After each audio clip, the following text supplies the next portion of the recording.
Assalamualaikum warahmatullahi wabarakatuh.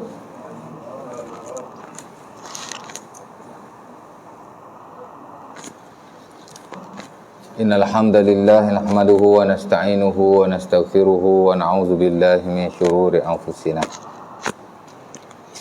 Min sayyiati a'malina may yahdihillahu fala mudilla lahu wa may yudlil fala hadiya lahu. Asyhadu an la ilaha illallah wahdahu la syarika lahu. Asyhadu anna Muhammadan abduhu wa rasuluh.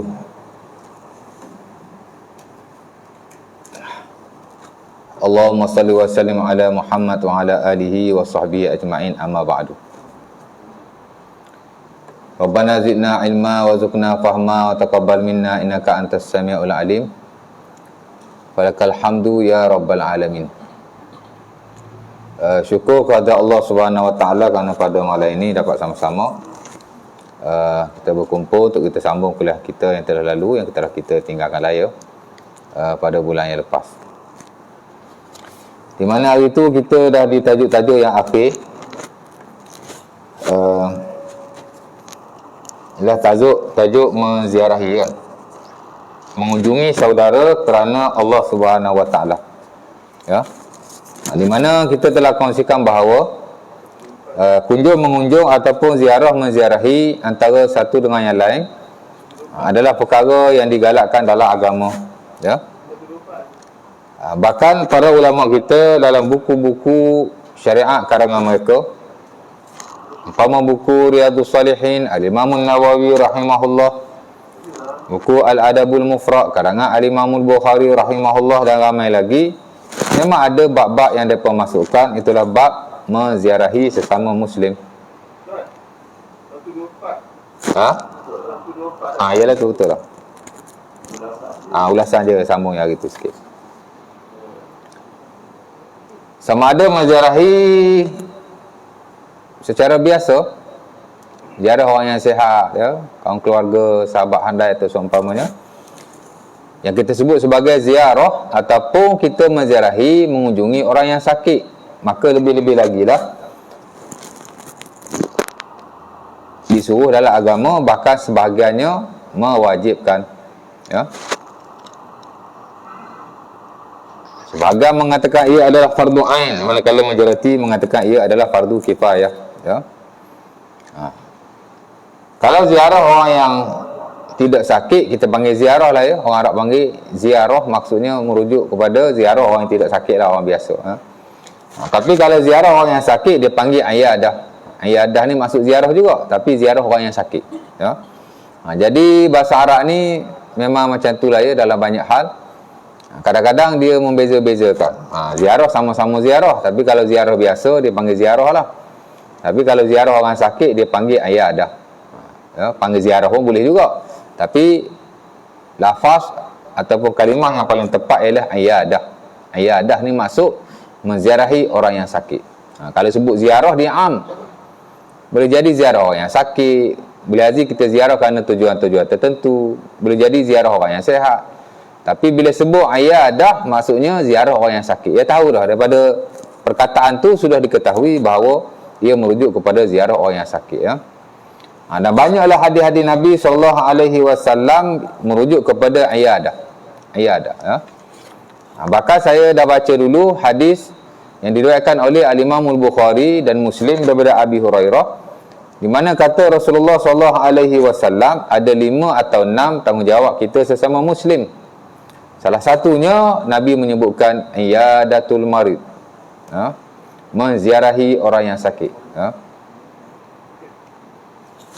Dan bila kita menziarahi orang yang sakit, adalah fadilat-fadilatnya. Ziarah orang yang sihat pun ada fadilat juga, kan. Man zara akhallahu fillah qila lahu tibta wa taba mamsyaka wa tabawwa'ta minal manzilati wa tabawwa'ta minal jannati manzila. Dalam hadis Bukhari ataupun Muslim pada Abi Hurairah, di mana kata Rasulullah SAW, sesiapa yang menziarahi saudaranya, tak kira lah yang sakit ke, yang sihat ke, ziarah di atas tujuan-tujuan tertentu, asal ziarah sajalah, ya, maka akan berkata satu malaikat kepadanya, Tibta, kamu telah melakukan kebaikan. Kamu telah baik. Tibta ni maksudnya you are good. Ya. Mengharapkan kalau baik dia kata tayyib, tayyib. Tayyib tu daripada taba, yatibu, tayyib. Baiklah, Tibta, mana you are good. Kamu bagus. Wa taba mamsyaka, perjalanan kamu juga bagus, yakni diridai oleh Allah Subhanahu Wa Taala. Dan kamu telah menempuh satu tempat dalam syurga. Wa tabawwa'ta minal jannati manzila. Tabawwa maksudnya mengambil tempat. Ya.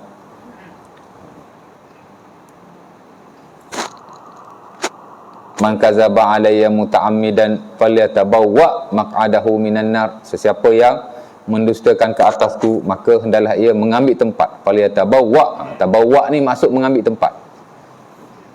Maq'adahu minan nar. Salah satu tempat dalam neraka. Ya.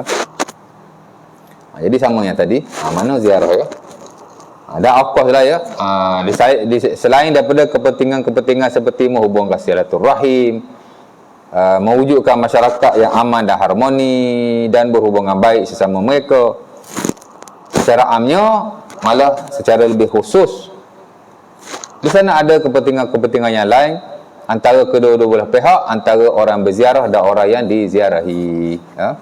Kalau orang sakit, bila kita ziarah, banyaklah kebaikan-kebaikannya.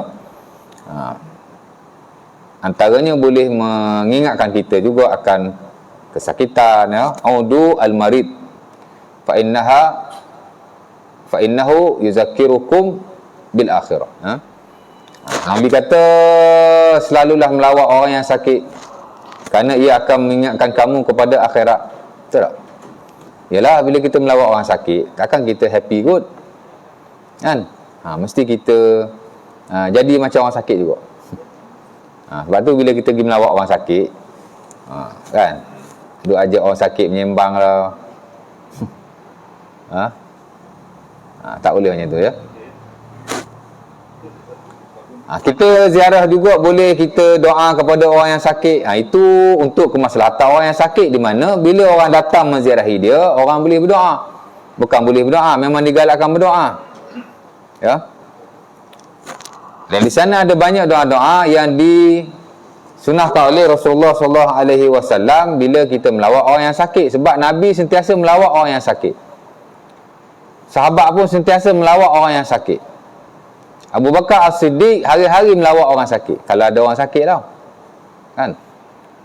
Sehingga bila Nabi SAW bertanya dalam Sahih Al-Bukhari, man ada minkum maridhan, siapa hari ni yang melawat orang sakit? Abu Bakar kata, ana, aku. Man ittaba'a al-yawma janazatan, siapa yang hari ni ikut orang yang mati? Abu Bakar kata, aku. Man at'ama miskinan, siapa yang hari ni bagi makan orang miskin? Abu Bakar kata, aku. Man asbaha sha'iman, siapa yang puasa? Aku. Aku belaka. Nabi pun kata, majtama'a hadhil khisal fi muslim fi yaumin illa dakhalal jannah. Atau kama qala. Nabi kata, tidaklah melakukan perkara-perkara berkenaan dalam satu hari kesemua ini, melainkan ia akan masuk syurga. Mana Abu Bakar dia suka melawat orang yang sakit. Memang pahala besar di sisi Allah Subhanahu Wa Taala. Sebab itu kalau kita ada sahabat yang sakit, kita lawatlah ya. InsyaAllah ta'ala. Tapi doalah ke dia ya. Duduk dekat dengan dia. Kalau boleh sentuh, digalakkan kita sentuh, kerana Rasulullah SAW menyentuh orang yang diziarahinya. Tengoklah ya. Dan doalah. Ada doa pendek, ada doa panjang. Pasal apa ada banyak doa ketika melawat orang sakit? Sebab memang Nabi sentiasa melawat lah.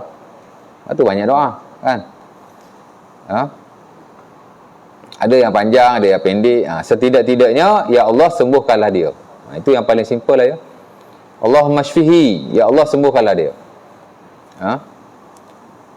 Itu doa Rasulullah SAW kepada Sa'ad bin Abi Waqqas, seumpama yang diriwayatkan dalam Sahih Muslim ketika beliau sakit. Nabi melawat.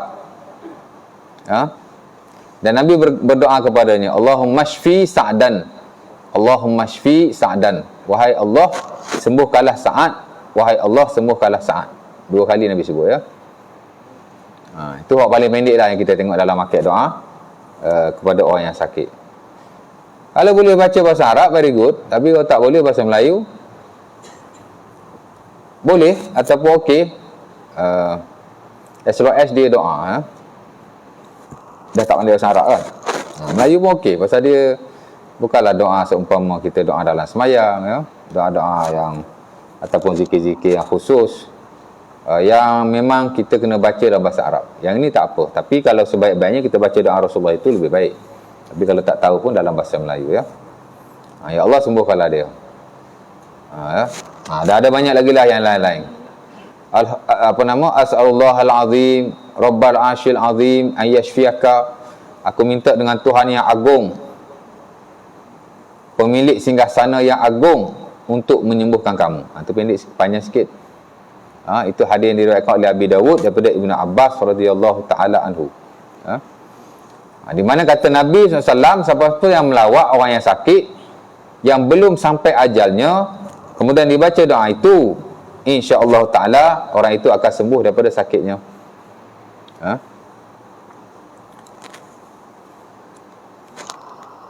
Boleh juga kita menyapu-nyapu badannya ya, ataupun tempat dia sakit sambil berkata asibil ba'sa rabban nas wasfi anta syafi la syafi illa anta syifaan la yughadiru saqaman. Tu panjang sikit. Wahai Tuhan yang menghilangkan sakit, Engkaulah yang menghilangkan sakit, hilangkanlah sakit, dan bila Engkau hilangkan sakit, tidak ada lagi kesakitan itu. Sebut syifa kan. Dan mungkin ada lagi lah doa-doa yang lain. Yang penting kita doa untuk kebaikan orang yang sakit ya. Dan orang yang sakit juga digalakkan oleh sebagian para ulama untuk mendoakan orang menziarahinya.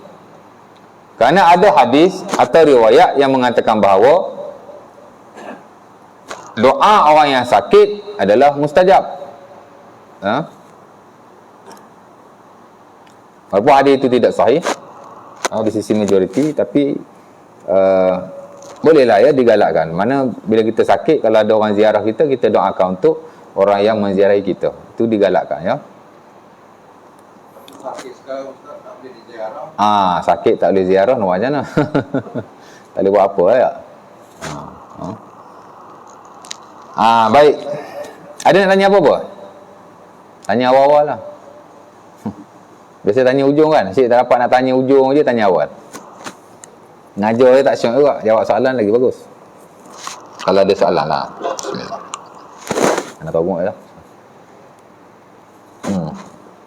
Anda tanya apa-apa? Baik. Malam ni kita masuk tajuk yang baru, 6 perkara yang membawa ke syurga.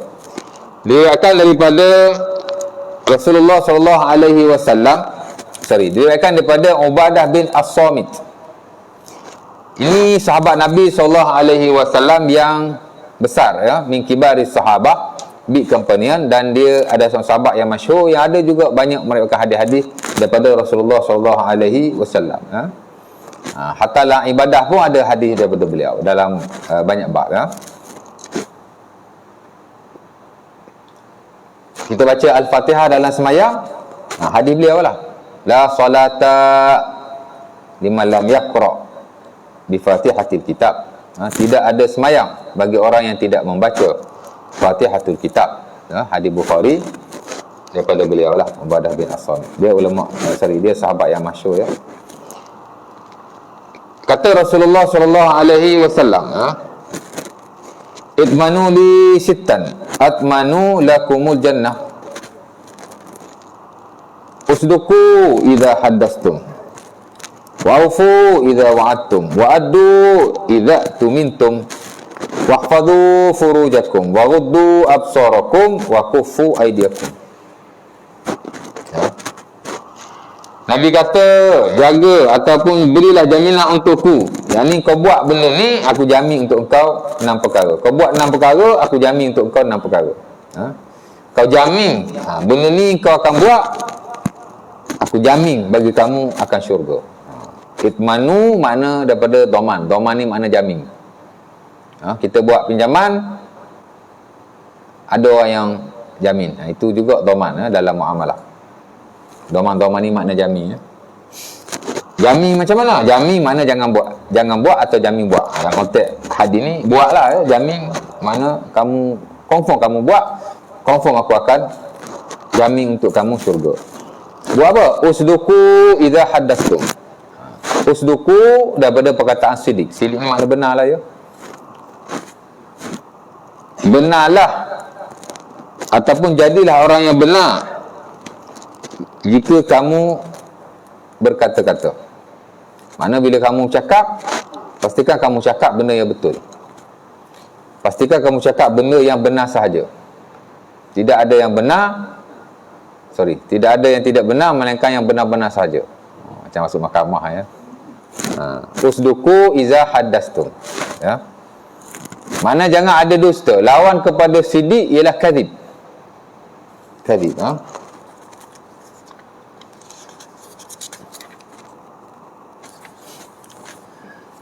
Dan Allah Subhanahu wa taala sebut dalam Quran, ya ayyuhallazina amanu taqullaha wa kunu ma'as shadiqin. Wahai orang yang beriman, bertakwalah kamu kepada Allah dan jadilah bersama orang-orang yang shadiqin. Shadiqin ni ialah orang-orang yang benar. Plural kepada shadiq. Shadiq seorang, shadiqin jamak. Beza shadiq dengan siddiq. Shadiq orang yang benar, kalau siddiq orang yang betul-betul benar. Siddiq daripada shadiq. Cuma siddiq ni dia benar-benar sungguh.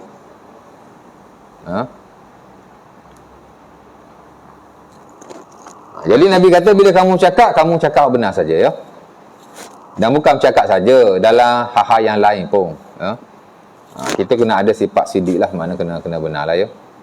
Jangan cakap saja benar tapi buat kerja lain tak benar, tak boleh juga. Bukan cakap saja, mana dalam hak ehwal kehidupan kita, kita kena sentiasa benar lah ya dalam segala hal. Wa'ufu iza wa'atum, dan tunaikanlah bila kamu berjanji. Bila kita berjanji, kita kena ada sifat wafa. Wafa ni kena tunai ya. Janji apa saja,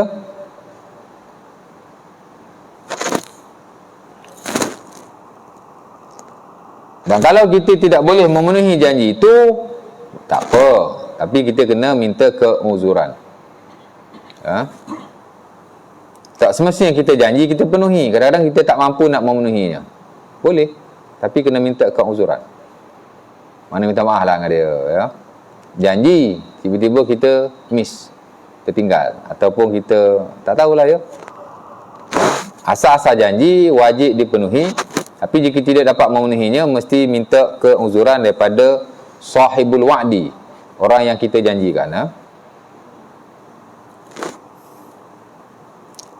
Wa'du idza tumintum, dan tunaikanlah bila kamu diberi amanah. Maksudnya bila orang memberi sesuatu amanah atau tanggungjawab kepada kita, hendaklah kita menunaikannya sebaik mungkin dalam segala hal ya.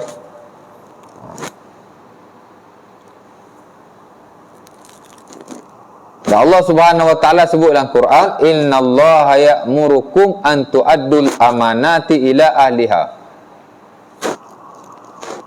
Allah Subhanahu wa taala memerintahkan supaya kamu menunaikan amanah kepada tuan-tuannya ya. Jadi kita tak boleh tidak amanah. Lawan kepada amanah ialah khianat. Khianat ya. Nah, khianat ni adalah perbuatan yang buruk lah ya, yang paling, ataupun antara sifat-sifat mazmumah yang paling tercela. Sehingga Rasulullah SAW sebut dalam hadis yang diriwayatkan oleh Al-Imam Ahmad rahimahullah, kata baginda, yutba'u 'alal mu'min al-khalalu kulluha illa al-khiyanata wal kadhib. Orang mukmin ni baguslah ya, tapi kadang-kadang ada juga sifat buruk dia. Tapi Nabi kata ada dua sifat buruk yang tak boleh ada pada seseorang mukmin. Dua. Pertama khianat, kedua kazib, dusta. Hak lain tu boleh tolak ansur lagi. Sifat mazmumah ni banyak kan. Tapi hak paling mazmumah di kalangan yang mazmumah, dua sifat. Satu sifat khianat, satu sifat dusta. Dua ni tidak ada toleransi, ya. Tak boleh. Mana kenapa Nabi sebut begitu? Sebab orang yang beriman, sekalipun dia beriman, dia manusia, kan? Kadang-kadang adalah sikap-sikap buruk yang dia lakukan, mungkin secara tidak sengaja, secara sengaja atau seumpamanya. Tapi dua sifat ni Nabi kata tak boleh ada. Dusta dengan khianat, pecah amanah. Wahfadhu furujakum, dan jagalah kemaluan kamu, merujuk kepada zina. Tidak mencari yang tidak halal dari sudut nafsu syahwatnya, ya. Waruddu absarakum, dan rendahkanlah pandanganmu, yakni daripada melihat perkara-perkara yang haram. Karena melihat yang haram itu wasilah kepada kelakuan haram yang lain, ya.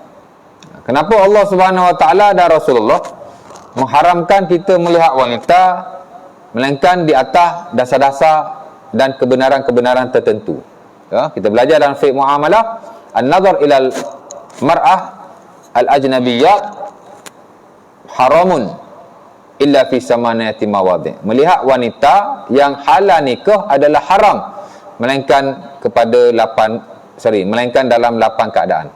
Kenapa haram? Itu dipanggil saddu zara'i.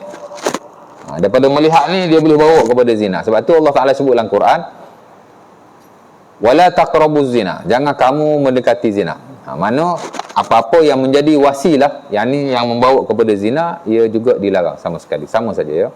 Jadi awal-awal lagi Islam dah sekat, tengok pun tak boleh, kan?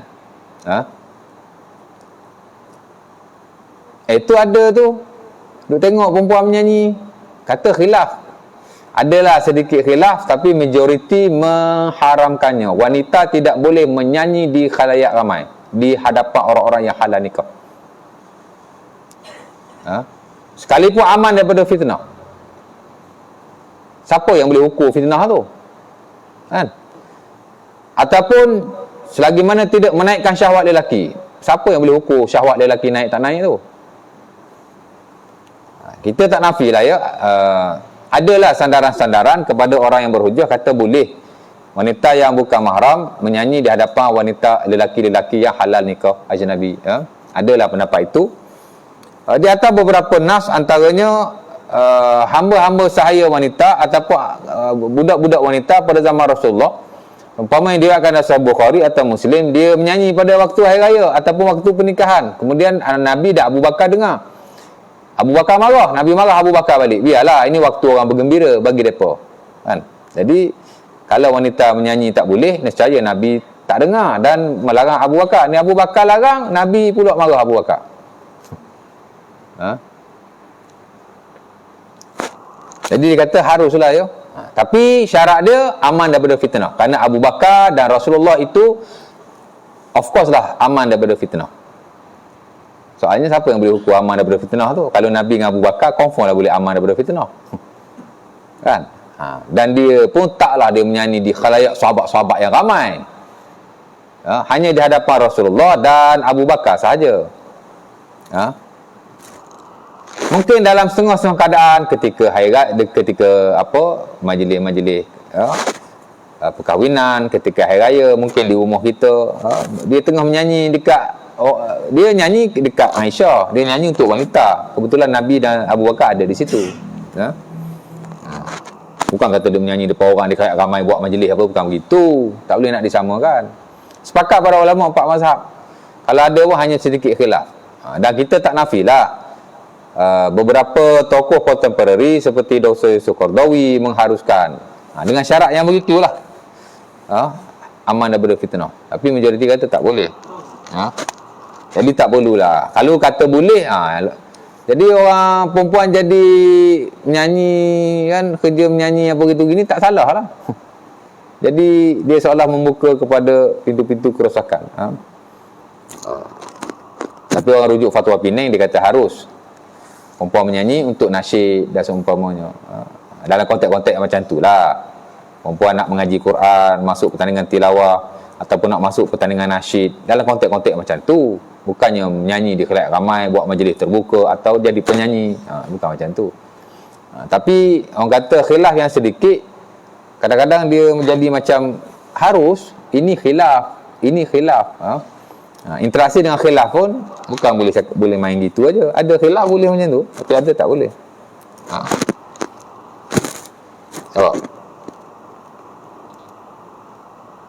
Jadi tundukkan pandangan. Kita tak boleh melihat wanita melainkan dalam keadaan-keadaan tertentu. Yang dibenarkan oleh syarak lah ya.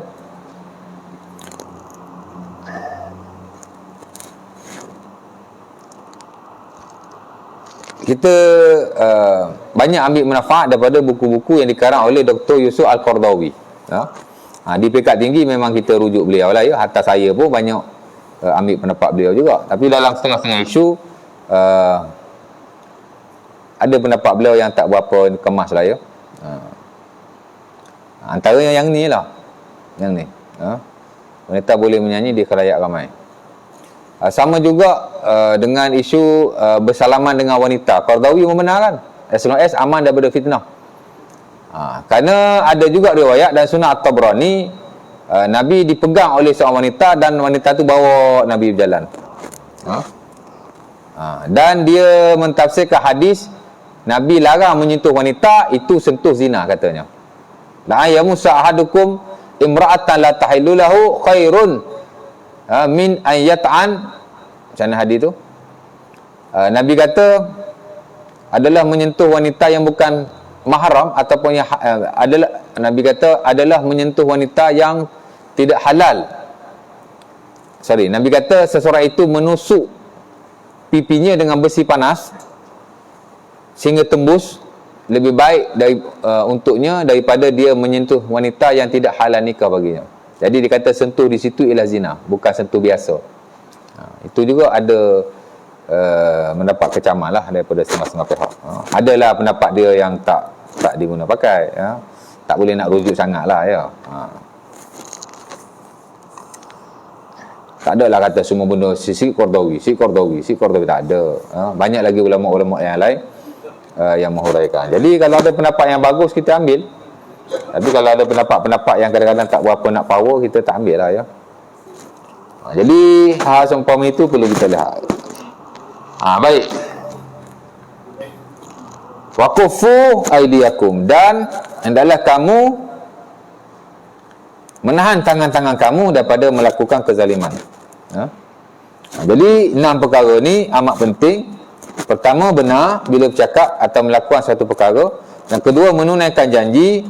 Yang ketiga, menunaikan amanah. Yang keempat, menjaga kemaluan. Yang kelima, menundukkan pandangan daripada melihat-melihat perkara yang haram.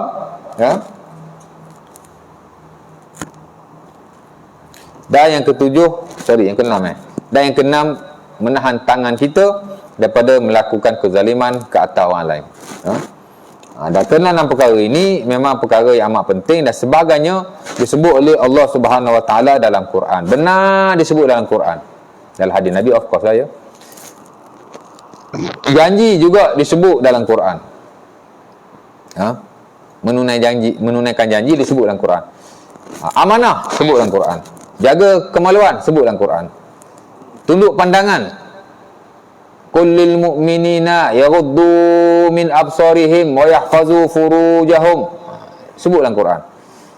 Menahan tangan daripada kezaliman. In spesifik saya tak pasti ya. Tapi secara am juga disebut dalam Quran agar kita tidak menzalimi sesiapa.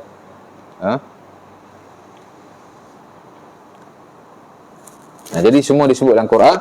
Ini satu perkara yang crucial ataupun yang penting ya. Rasulullah SAW memberi jaminan bahawa sesiapa yang sanggup menunaikan 6 perkara. Sebab 6 perkara ni agak berat. Sebab itu Rasulullah SAW memberi jaminan. Sesiapa yang sanggup menunaikan 6 perkara ini akan masuk syurga. 6 tu lah. Cakap benar, menepati janji, menunaikan amanah, memelihara kemaluan, menjaga pandangan dan mengawal tangan. Bercakap benar sangat ditekankan dalam Islam. Ya. Tidak boleh berbohong kerana berbohong itu sangat besar dosanya. Menepati janji juga wajib hukumnya. Apalagi zaman sekarang yang mana waktu sangat berharga, terasa betul bahawa janji wajib ditepati. Ya. Kalau kita tidak menepati janji, sudah pasti orang sangat kecewa. Amanah atau pesanan orang juga harus dijaga. Kita harus melaksanakan apa yang diamanahkan. Tidak boleh dia katakan begini, kemudian kita buat lain. Memelihara kemaluan maksudnya tidak boleh mengadakan hubungan kecuali dengan pasangan yang sah dan dihalalkan oleh pernikahan. Menjaga pandangan maksudnya tidak boleh melihat wanita ajnabi. Ya? Kalau dah dia menyanyi, of course lah kita tengok gitu. Kan? Suami pun tak payahlah bagi isteri menyanyi depan orang. Orang tengok isteri kita, ya tak? Pelik.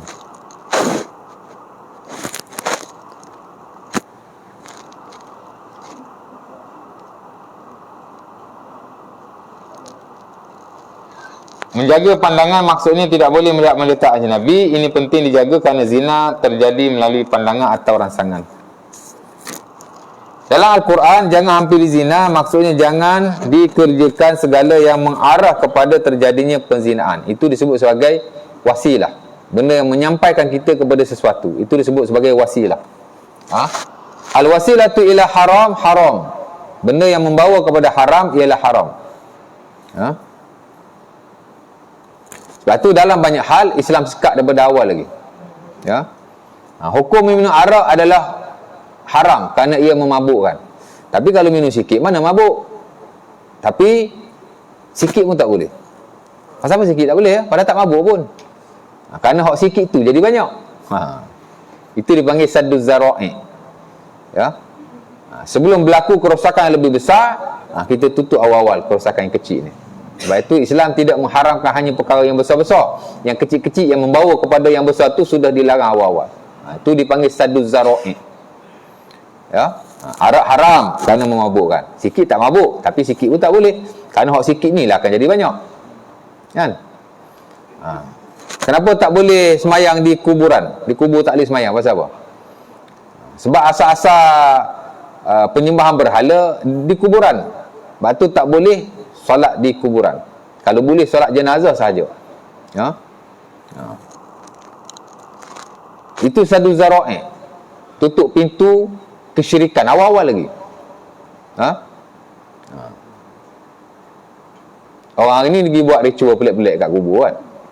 Hidup menyanyi di qasidah lah, cakap dengan orang dalam kubur tu lah. Dia minta dengan roh tu lah.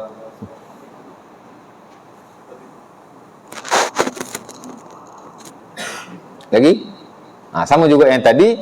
Islam larang melihat wanita yang ajnabi kerana lihat tu lah boleh bawa kepada yang lain. Jadi banyak hal dia ini disebut dalam syarak sebagai sadduz zara'i. Dalam usulul fiqh, sadduz zara'i salah satu kaedah yang digunakan untuk nak sekatlah kerosakan-kerosakan yang bakal berlaku yang besar-besar dengan yang kecil-kecil dah disekat. Itu dipanggil sadduz zara'i, ya, ada dalam syarak.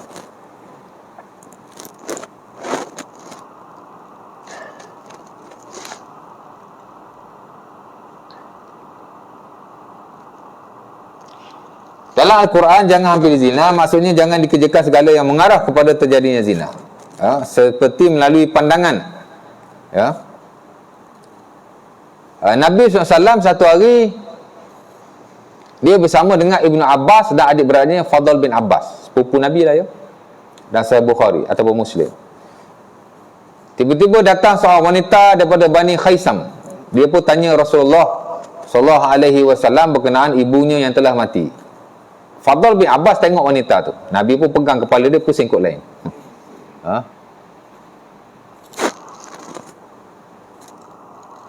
Ali bin Abi Talib pun sama juga. Dia pernah melihat wanita, dia tengok je kan. Sama manusia kan. Nabi pun berkata kepadanya, an-nazrah fa inna lakal ula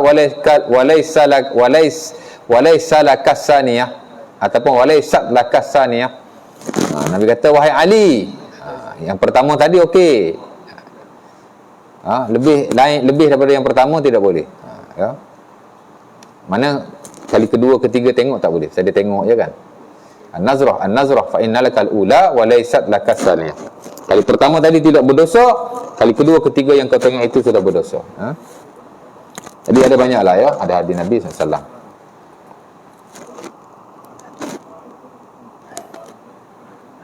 Berkhalwat. Mana khalwat? Khalwat ni makna keberduaan.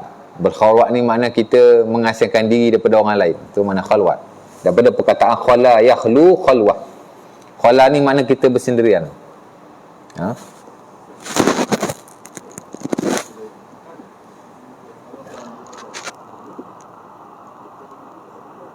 La yakhluwanna rajulun bimra'atin illa wa thalithuhuma syaitan. Dalam hadis Muslim pada Ibn Abbas, Nabi kata tidak bersendirian. Khalwat ni makna bersendirian. Seseorang lelaki itu dengan seorang wanita, melainkan yang ketiganya adalah syaitan. Dan seterusnya tangan boleh digunakan untuk memegang atau mengambil yang dilarang Allah. Dan seterusnya tangan tidak boleh digunakan untuk memegang, mengambil apa yang dilarang oleh Allah Subhanahu Wa Taala. Ada soalan? 8.25 Isyak 8.38. Ada 5 minit lagi. Ada nak tanya apa-apa?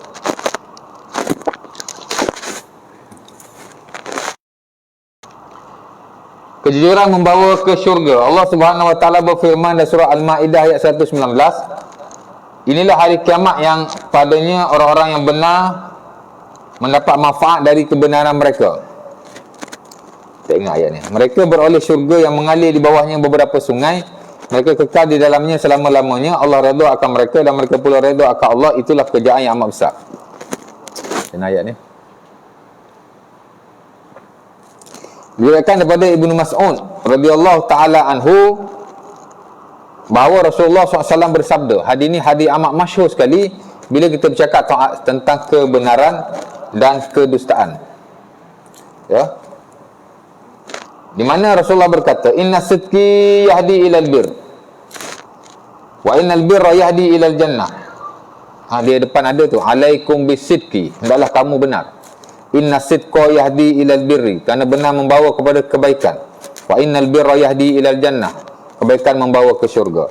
Wa innar rajula la yasduku, dan seseorang lelaki dia benar hatta yakuna siddiqan, sehingga dia ditulis di kalangan orang-orang yang benar. Atau setengah riwayat yang lain, wa innar rajula la yasduku wa yataharra sidqa hatta yuktabu indallahi siddiqan.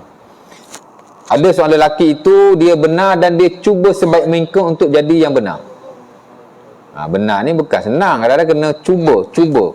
Yataharra sidq, mana dia cuba macam mana pun jadi benar. Sehinggalah dia ditulis di sisi Allah sebagai orang yang benar. Ada wa iyyakum wal kadzib, hati-hati jangan kamu dusta. Kerana dusta yahdi ilal fujur, membawa kepada dosa. Fujur ni masuk perbuatan yang buruk. Dan wa innal fujur yahdi ilan nar, perbuatan yang buruk membawa kepada neraka.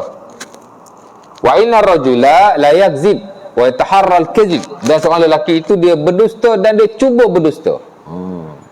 Asal cakap je dusta, asal cakap je dusta. Kan? Asal dusta je bercakap. Akhirnya dia ditulis di sisi Allah Subhanahu Wa Taala sebagai orang yang dusta. Wal iyazubillah.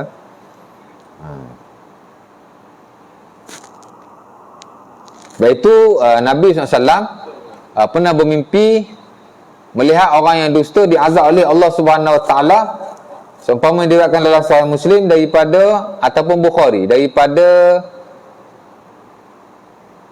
siapa periwayat tu? Ubadah kot.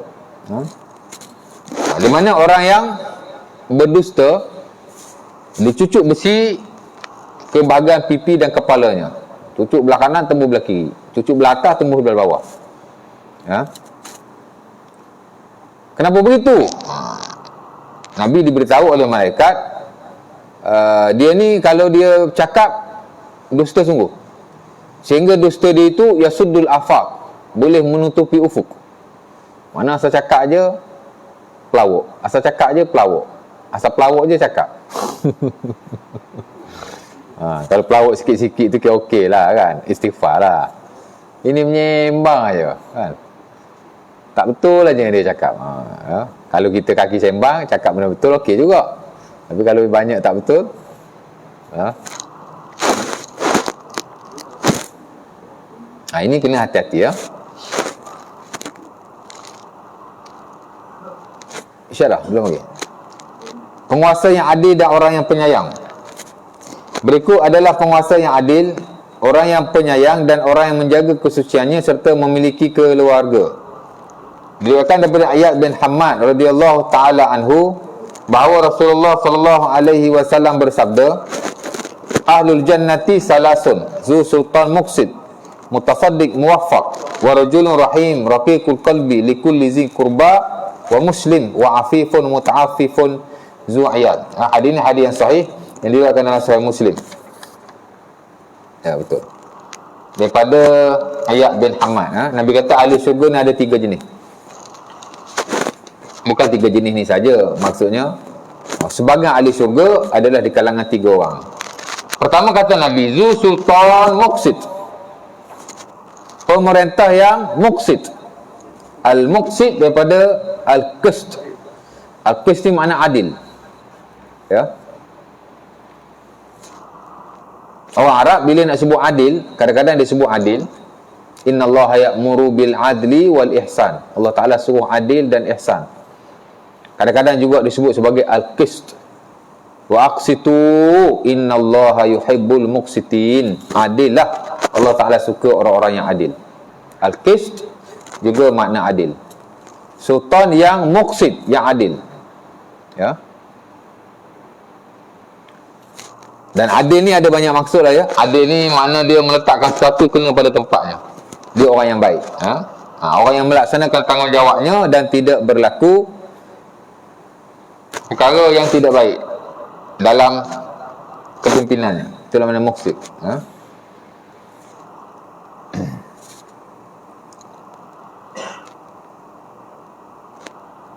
Dan Nabi SAW dalam banyak hadis memuji pemerintah-pemerintah, pemimpin-pemimpin yang bagus, yang melaksanakan tanggungjawabnya dan adil dalam kepimpinannya.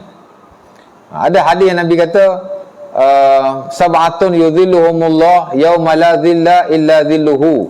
Hadis Ibnu Umar dan Sahih Bukhari, ada 7 golongan Allah Ta'ala akan payungi dia pada hari kiamat di bawah payungan Allah, yang masa itu tidak ada payungan-payungan yang lain yang dapat memayunginya.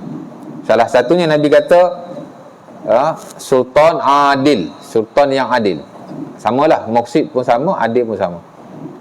Mana pemimpin? Pemimpin ni bukan hanya pemimpin-pemimpin peringkat kenegaraan. Itu yang paling besar. Pemimpin-pemimpin yang kecil juga dalam konteks yang sama. Sama ada pemimpin di peringkat komuniti, di peringkat kampung, di peringkat daerah, di peringkat negeri, sampai yang paling besar. Cuma kita tak nafilah bila sebut sultan, dia merujuk kepada kepimpinan-kepimpinan yang besar. Walau bagaimanapun, soal kepimpinan ni dia tidak hanya melibatkan kepimpinan besar seumpama itu.